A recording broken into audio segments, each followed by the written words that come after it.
Bekas Perdana Menteri Tan Sri Muhyiddin Yassin memfailkan permohonan untuk menolak 4 pertuduhan yang mendakwa beliau menggunakan kedudukannya untuk rasuah berjumlah 232.5 juta ringgit kepada Bersatu.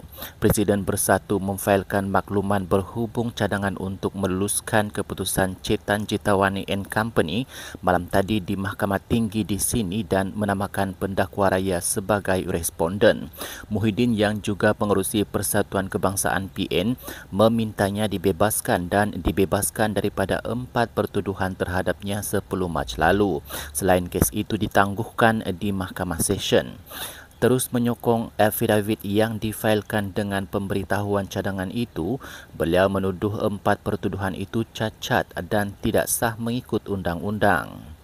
Beliau tidak bersetuju dengan Seksyen 152 Kanun Tata Cara Jenayah kerana tiada satu pun daripada 4 pertuduhan itu mendedahkan salah laku di bawah Seksyen 23-1 Akta Perintah Pencegahan Rasuah Malaysia SPRM, kata dakwaan itu.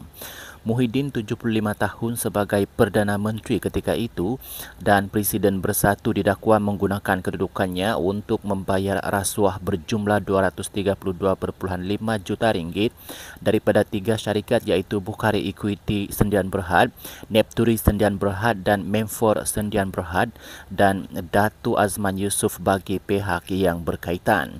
Beliau didakwa melakukan perbuatan itu di Pejabat Perdana Menteri Blok Utama Bangunan Perdana Putra, Pusat Pentadbiran Kerajaan Persekutuan di Putrajaya antara 1 Mac 2020 hingga 20 Ogos 2021 mengikut Seksyen 23 Akta SPRM 2009.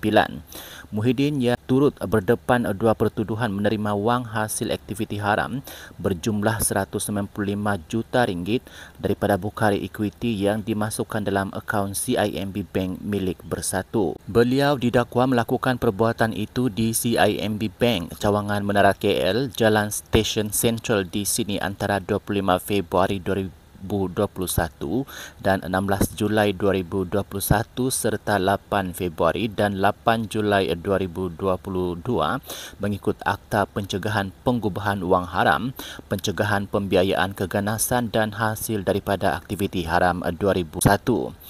Ahli Parlimen Pagoh itu turut didakwa di Mahkamah Session Shah Alam pada 13 Mac lalu atas 1 pertuduhan menerima wang hasil daripada aktiviti haram berjumlah 5 juta ringgit dan kes itu dipindahkan ke Mahkamah Session di sini untuk dibincangkan bersama. Ahli Parlimen Tasik Gelugur Datuk Wan Saiful Wan Jan berpandangan bahawa sekiranya rakyat terus membuat pendedahan dan tekanan kepada kerajaan perpaduan, ia akan membawa manfaat kepada semua pihak. Merujuk kepada isu artis digam daripada oleh saluran kerajaan, Wan Saiful berkata Pakatan Harapan UMNO tidak boleh dibiar bermaharajalela menggunakan kuasa dan agensi-agensi kerajaan untuk menutup mulut mereka yang mempunyai pandangan berbeza. Beliau yang juga ahli Majlis Pimpinan Tertinggi Bersatu itu berkata, rakyat perlu bangkit menolak kezaliman dan terus menyuarakan isu-isu rakyat demi kebaikan semua.